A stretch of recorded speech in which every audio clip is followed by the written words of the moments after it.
আমি অর্থনীতি বিভাগ থেকে চূড়ান্তভাবে উত্তীর্ণ হই ৭১ নাম্বার পেয়ে।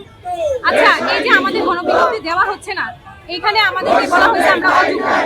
আমি প্রিলি, রিটেন, ভাইভা পাস করে এই সনদটা অর্জন করেছি, যেখানে আমার মার্ক ৭১ মার্ক পেয়ে কি আমি অযোগ্য? তাহলে একটু দয়া করে কেউ বলবেন যে যোগ্যতার জন্য ঠিক কত মার্কের প্রয়োজন?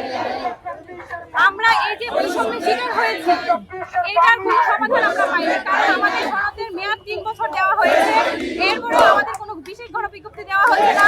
তারপরে 19তমতে নিয়ম পরিবর্তন করা হচ্ছে, আর সেজন্যই আমাদেরকে অনতিবিলম্বে বিশেষ গণবিজ্ঞপ্তি দিতে হবে এবং আমাদের সনদের মেয়াদ থাকা সাপেক্ষে আমাদের সকলের নিয়োগ নিশ্চিত করতে হবে।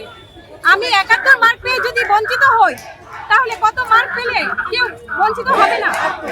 এইরকম ভাবে যদি আমাদের সাথে বৈষম্য করা হয়, তাহলে আমরা দেশের রাষ্ট্র থেকে কি আশা করব?